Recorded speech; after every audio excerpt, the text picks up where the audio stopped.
अब राष्ट्रीय अध्यक्ष जी इस सत्र का समापन करेंगे। माननीय राष्ट्रीय अध्यक्ष।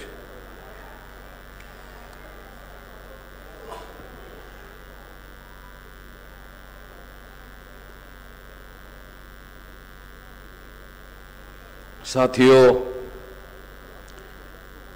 अभी हम लोग 3 बजे से लेकर 6 बजे तक के सत्र में बात कर रहे हैं। उसके बाद केवल एक सत्र बचा हुआ है और 5 दिन का हमारा अधिवेशन का ये जो उपक्रम है ये समाप्त हो जाएगा। तो 6 बजकर कुछ मिनट ऑलरेडी हो गए हैं। मैं बहुत लंबी बात आप लोगों के सामने नहीं रखना चाहता। इस देश में जो शासक वर्ग है, 14 अगस्त 47 तक अंग्रेज भारत का शासक वर्ग था और 15 अगस्त से इस देश का शासक वर्ग ब्राह्मण हो गया। लोगों को बुद्धि भेद करके लोगों को आजादी दिलवाने का वादा दिलाकर ब्राह्मणों ने SC ST OBC माइनॉरिटी का समर्थन हासिल किया और उनके समर्थन से, केवल ब्राह्मणों के समर्थन से आजादी नहीं हासिल की जा सकती थी, वो SC ST OBC माइनॉरिटी के समर्थन से आजादी हासिल करने में ब्राह्मण कामयाब हो गया और ब्राह्मणों ने आजाद भारत पर कब्जा करने का अभियान शुरू कर दिया। आज विधायिका, कार्यपालिका, न्यायपालिका और मीडिया, ये सारी व्यवस्था पर उनका कब्जा है, नियंत्रण है और ये कब्जा वो सत्ता पर कब्जा करके करते हैं। इसके लिए उनको चुनाव जीतना जरूरी होता है। ब्राह्मणों को मालूम है कि 3.5% वोटों के आधार पर वो चुनाव नहीं जीत सकते, इसलिए उन्होंने एक तंत्र विकसित किया कि भारत में जो चुनाव जीते जाते हैं वो केवल लोकप्रियता के आधार पर नहीं, जबकि चुनाव जो है लोकप्रियता के आधार पर जीते जाने चाहिए। लोकप्रिय वो होते हैं जो जनहित में काम करते हैं या जिनके पास जनहित में काम करने का कार्यक्रम है, विचारधारा है। मगर हम देखते हैं चाहे कांग्रेस हो या चाहे बीजेपी हो, राष्ट्रीय स्तर पर ये जो दोनों पार्टियां हैं ये मूल रूप से ब्राह्मणों के द्वारा बनाई हुई पार्टियां है, 3.5% ब्राह्मणों के द्वारा बनाई हुई पार्टियां है और इन्होंने कभी भी जनहित में काम नहीं किया और जनहित में काम ना करने की वजह से ये पार्टियां लोकप्रिय पार्टियां नहीं है। बीजेपी की ले लो, बीजेपी अगर लोकप्रिय पार्टी होती तो हिंदू मुसलमान हिंदू मुसलमान हिंदू मुसलमान हिंदू मुसलमान का मुद्दा खड़ा करके चुनाव जीतने के लिए हिंदू और मुसलमान के नाम में झगड़ा खड़ा करके वोट हासिल करने का काम नहीं करती। ये मैं केवल उदाहरण के लिए आपको बता रहा हूं। मगर चुनाव जीतने के लिए इस देश में जब से 15 अगस्त 47 से इन लोगों का कब्जा हुआ, तब से उन लोगों ने योजनाबद्ध तरीके से कार्यपालिका पर कब्जा किया, जिसमें IAS, IPS, RAS अधिकारी होते हैं और आज 79.2% प्रथम श्रेणी के अधिकारी इनके हैं। ये अधिकारी चुनाव जीतवाने में ये राजनीतिक दल की मदद करते। इन्हीं में से कुछ IAS अधिकारियों को चुनाव आयोग का अधिकारी बनाया चुनाव आयोग के सहमति से ही ईवीएम मशीन लाई गई और ईवीएम मशीन के माध्यम से चुनाव में घोटाला करके चुनाव जीतने का कार्यक्रम चलाया जाता है। इसके बारे में सारे देश भर में मैंने कश्मीर से कन्याकुमारी तक ईवीएम का भंडाफोड़ परिवर्तन यात्रा का कार्यक्रम चलाया था और इसमें पहली बार विस्तार से ईवीएम मशीन के द्वारा किस तरीके से घोटाला किया जाता है ये बातें हमने समझाने का प्रयास किया था। तो ये काम भी जो एग्जीक्यूटिव है, लोकतंत्र के अंदर विधायिका के बाद कार्यपालिका है एग्जीक्यूटिव, तो उसमें जो आईएएस आईपीएस आईआरएस अधिकारी होते हैं उनकी मदद से ये सारा काम हुआ या काम किया जाता है। चुनाव जीतने के लिए कई तरीके हैं, उसमें प्रशासनिक मशीनरी का बड़े पैमाने पर इस्तेमाल किया जाता है। दूसरी बात है कि मीडिया बहुत बड़े पैमाने पर आजाद भारत में मीडिया का नेटवर्क खड़ा किया गया है। मीडिया 4 प्रकार का है। एक इलेक्ट्रॉनिक मीडिया है, एक प्रिंट मीडिया है, एक ट्रेडिशनल मीडिया है, एक वोकल मीडिया है। तो ये सारे मीडिया पर उन लोगों का कब्जा है। इलेक्ट्रॉनिक मीडिया पर जो चैनल्स है वो उनके हैं, तो उन्हीं की बातें जो है दिन भर चलाते रहते हैं। प्रिंट मीडिया में अखबार में उनकी ही खबरें चलाते रहते हैं। अभी 5 दिन हमारा अधिवेशन हुआ, इतना बड़ा आयोजन हुआ, एक अखबार ने एक लाइन की खबर नहीं छापी। वो ऐसा कह सकते हैं कि हमको तो बुलाया ही नहीं गया। अरे हर जगह आपको थोड़ी बुलाया जाता है, आप तो खुद ही पहुंच जाते हो। है? मान लो किसी मंत्री का कार्यक्रम हो तो आपको बुलाया भी नहीं जाता, फिर भी आप पहुंच जाते हो। वो कैसे पहुंचते हो? क्योंकि आपको मालूम होता है, और ये इस अधिवेशन की जो पब्लिसिटी की गई तो आपको ये भी मालूम है कि इतना बड़ा कार्यक्रम हो रहा है। सोशल मीडिया में सारे देश दुनिया में इस कार्यक्रम की चर्चा है, और सोशल मीडिया में वो लोग देख नहीं रहे ऐसा तो कहा नहीं जा सकता, उनको मालूम है। तो उन लोगों के द्वारा, उन मीडिया के द्वारा किसी प्रकार की कोई खबर नहीं है। तो केवल कांग्रेस और बीजेपी और कांग्रेस 2 लोगों की खबरें मीडिया के द्वारा, प्रिंट मीडिया के द्वारा छापी जाती है।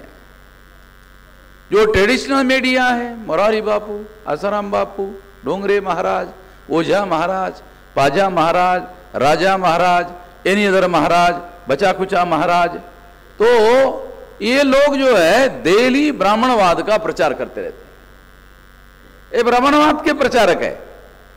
और ब्राह्मणवादी लोग क्या कहते हैं? नहीं, संत है। संत नहीं है, ये ब्राह्मणवाद का प्रचार करने वाले प्रचारक है। इसको हम लोगों को समझना होगा। तो ये लगातार इनका चलता रहता है। जो वोकल मीडिया है, वो वोकल मीडिया में जो लोग मौखिक रूप से अलग अलग पार्टियों के, अलग अलग संगठनों के जो प्रचारक है, वो मौखिक रूप से जो प्रचार करते हैं वो लोग भी उनके ही प्रचारक है।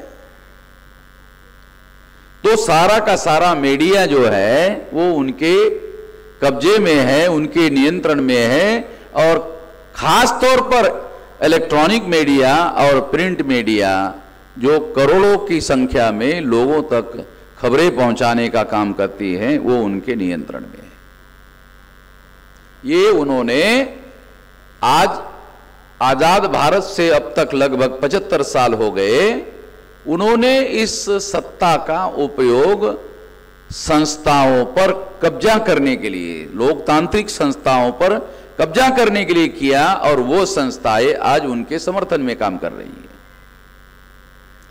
मगर इन सारे संस्थाओं का चुनाव जीतने के लिए बहुत बड़े पैमाने पर इस्तेमाल किया जाता है, मगर एक साधन बहुत बड़े पैमाने पर इस सारी काम को अंजाम तक पहुंचाने के लिए जरूरी होता है, वो है पैसा, वो है फंड।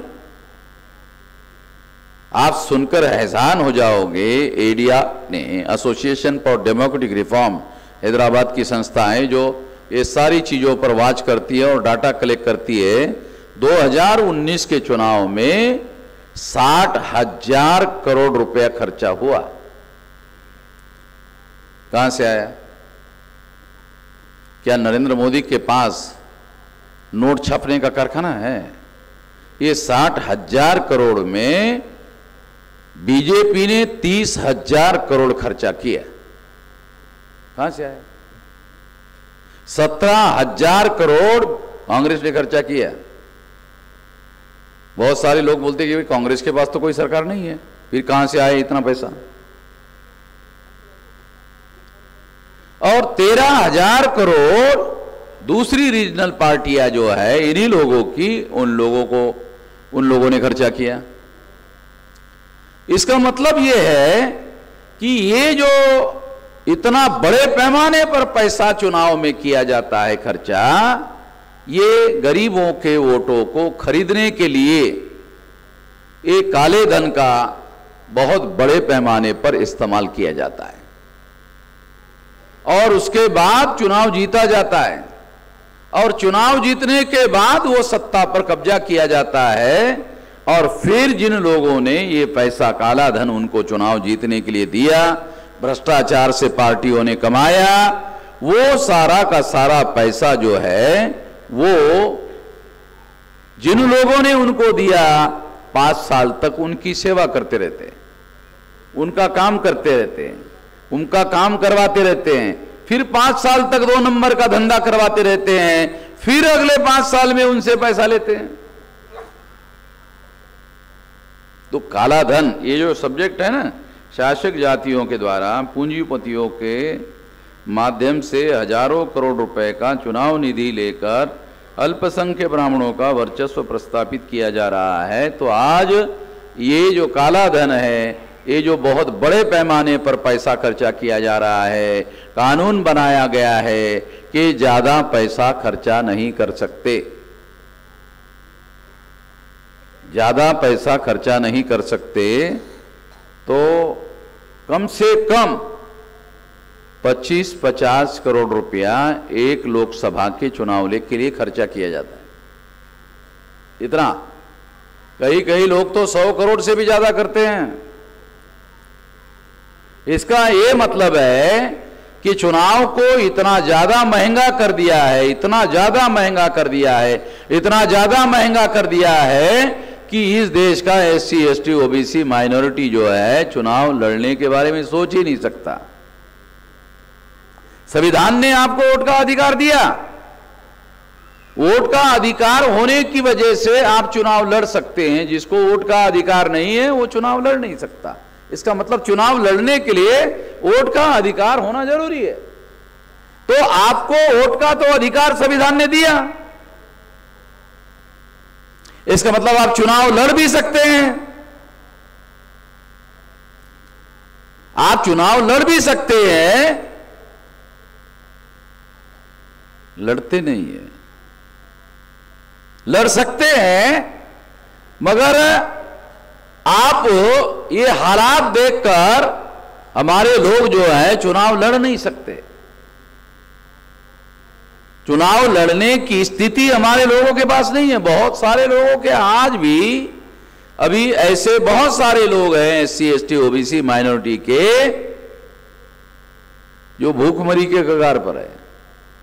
तो उनके पास तो शाम को खाने के लिए पैसा नहीं, तो चुनाव का जो रिजर्व पैसा है कि वो सिंबल जब्त ना हो, इसके लिए जो पैसा जमा किया जाता है ना, क्या बोलते हैं उसको, जमानत राशि, वो जमानत राशि भरने के लिए पैसा नहीं है। तो जिसके पास जमानत राशि भरने के लिए पैसा नहीं है वो तो चुनाव से बाहर हो गया, और जो चुनाव लड़ने के बाद जो खर्चा है वो खर्चा करने लायक नहीं है, वो भी चुनाव से बाहर हो गया। तो लगभग इस देश में SC, ST, OBC माइनॉरिटी को चुनाव की प्रक्रिया से बाहर कर दिया गया है। बाहर करने की वजह से क्या हो गया, आपके हिस्से में क्या आ गया, चुनाव जरूर होगा, देश में लोकतंत्र भी होगा, देश में संविधान भी होगा, चुनाव भी हर 5 साल बराबर होगा, रेगुलर होगा, मगर आपको लाइन लगाकर इस चुनाव में वोट डालने का अधिकार होगा। आपका काम कितना है चुनाव में, आप लाइन लगाकर केवल वोट डालने के लाइन में खड़े हो जाओ। आपको इसके अलावा चुनाव लड़ने का, चुनाव जीतने का नहीं। आप चुनाव जीत सकते हैं अगर आपको कांग्रेस ने टिकट दिया, आप चुनाव जीत सकते हैं यदि बीजेपी ने आपको टिकट दिया। तो ऐसे 131 member parliament schedule caste schedule tribe के हैं, बैकवर्ड क्लासेस के लोगों को पार्टी नॉमिनेट करती है, तो ये नॉमिनेटेड मेंबर होते हैं, और जो नॉमिनेटेड मेंबर होते हैं उनको पार्टी के अंदर भी कोई नहीं पूछता। एमपी एमएलए होने के बाद भी उनको कोई पूछता नहीं है, पार्टी के फोरम में भी उनको कोई नहीं पूछता, उनको बोलने के लिए 2 मिनट का समय भी नहीं मिलता है। पार्लियामेंट में कोई एससी एसटी का आदमी बोल नहीं सकता, बोलने के लिए अलाउ नहीं है। लोकसभा अध्यक्ष कहता है, अरे परमार जी आपके पार्टी ने आपका नाम नहीं दिया, आप नहीं बोल सकते, आपका पार्टी ने नाम नहीं दिया, तो आप कैसा बोलेंगे। 82 में रिजर्वेशन विरोधी आंदोलन गुजरात में हुआ और हमारे लोगों के बहुत बड़े पैमाने पर घर जलाए गए, तो गुजरात का एक एमपी जो कांग्रेस का था, अभी याद नहीं आ रहा मुझे, हीरालाल परमार, तो हीरालाल परमार ने बोलने की कोशिश की तो सभापति ने कहा कि आपके पार्टी ने आपको बोलने के लिए नाम नहीं दिया है। तो कहा मेरे अलावा कौन बोलेगा, नहीं कोई और नाम दिया है, वो बोलने वाला किसी और विषय पर, गुजरात में जो आंदोलन हुआ उस पर नहीं। तो हीरालाल परमार इंदिरा गांधी को मिलने के लिए गए और फोटोग्राफ दिखाए कि हमारे एससी एसटी के लोगों के इतने इतने घर जलाए गुजरात में। इंदिरा गांधी को फोटो दिखाए, इंदिरा गांधी ने फोटो हाथ में लिए, इंदिरा गांधी ने आग लगाई थी। इंदिरा गांधी ने ही गुजरात में रिजर्वेशन का मामला खड़ा किया था। माधव सिंह सोलंकी वहां था, तो माधव सिंह सोलंकी को इंदिरा गांधी को कुछ थोड़ा सबक सिखाना था, तो इसी मुद्दे पर वो मामला खड़ा हो गया। तो इंदिरा गांधी थी, तो इंदिरा गांधी ने हीरालाल परमार को फोटोग्राफ लेकर सहानुभूति व्यक्त की कि बहुत बुरा हुआ, ऐसा नहीं होना चाहिए था, बहुत बुरा हो गया। तो हीरालाल परमार का हौसला बढ़ गया कि इंदिरा जी मेरे साथ में है। वो तो ऐसी ऐसी आंसू बहा रही थी, मतलब कौन से आंसू, घड़ियाल के आंसू वो बहा रही थी। तो उसका हौसला बढ़ गया हीरालाल परमार का कि इंदिरा जी मेरे साथ में। तो हीरालाल परमार ने इंदिरा जी को कहा मैं ये जो है ना जलाने वाला मामला पार्लियामेंट में बोलना चाहता हूँ। तो इंदिरा जी ने वो फोटोग्राफ उसके हाथ में दी। इसके बारे में तो मैं नहीं फैसला कर सकती हूँ। इंदिरा गांधी सतर्क होगी, साली ये तो मेरी बदनामी हो जाएगी है? तो इंदिरा गांधी ने फौरी तौर पर व्यवस्था किया कि इसको बोलने का समय ना मिले। इंदिरा गांधी ने बोलने नहीं दिया, समय नहीं बोलने दिया, और एक दूसरे शेड्यूल कास्ट के मेंबर पार्लियामेंट को जो उत्तर प्रदेश का था उसको लगाया कि जब ये हंगामा करेगा तो उसको पीछे से पकड़ लेना। तो हीरालाल परमार को पीछे से पकड़कर उसको उसके जाके कुर्सी में जाके बिठाया। वो भी शेड्यूल कास्ट का प्रोफेसर था, ये मेंबर पार्लियामेंट था उत्तर प्रदेश का।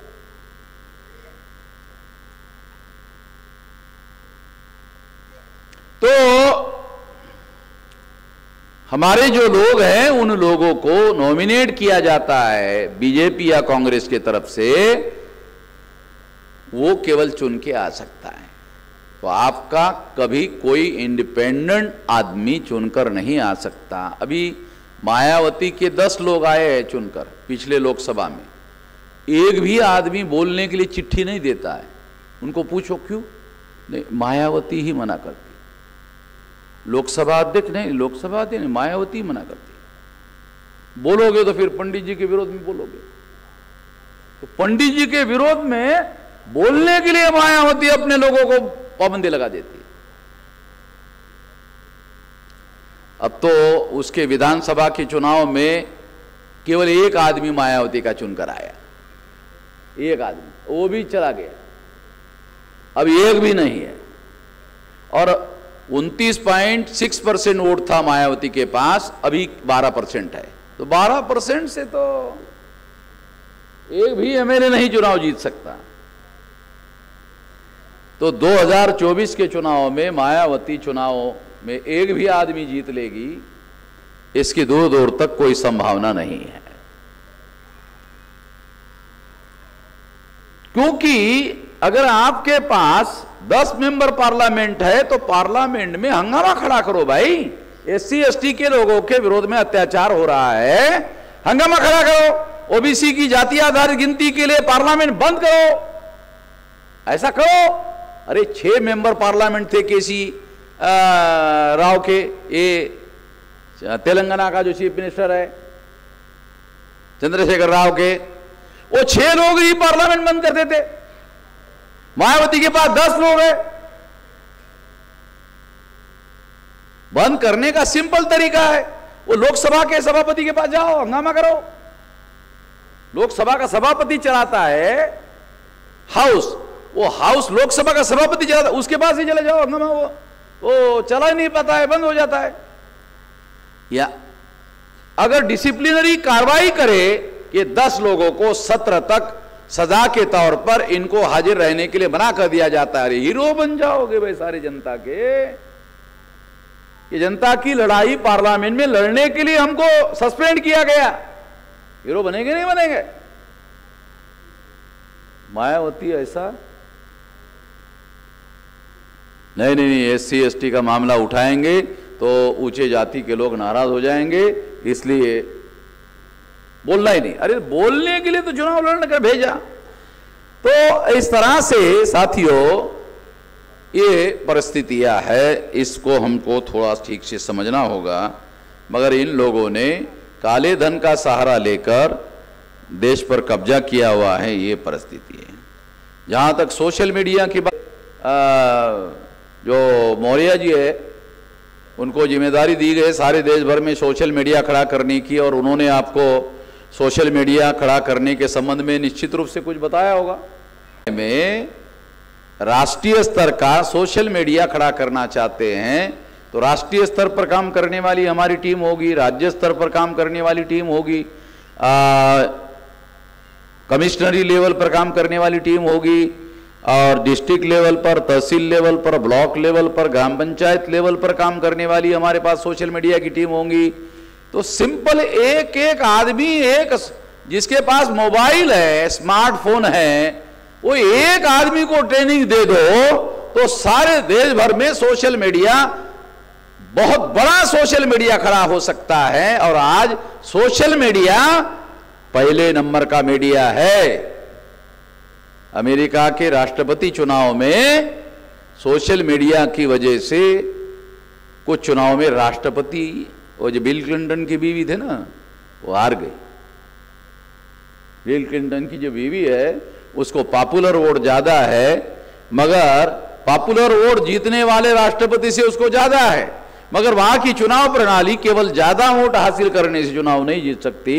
उनका इलेक्टोरल वोट है, वहां का इलेक्टोरल वोट का सिस्टम है, वो उनको ज्यादा चाहिए तभी वो चुनाव जीत सकते हैं, केवल पॉपुलर वोट से चुनाव नहीं जीत सकते।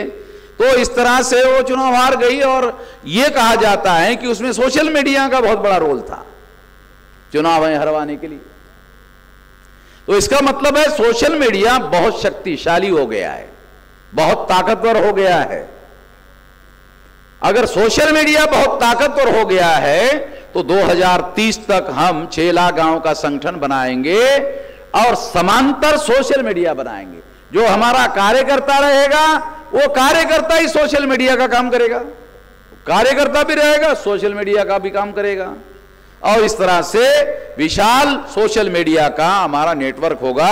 और इतना बड़ा नेटवर्क जो है ना 6 लाख गांव में सोशल मीडिया का, टाटा का, बिरला का, अंबानी का भी नहीं होगा, इतना हमारा होगा, ये हम खड़ा करेंगे। इतना ही इस मौके पर मैं बात कहना चाहता हूं। आपने मेरी बात ध्यान से सुनी, इसके लिए आभार, धन्यवाद।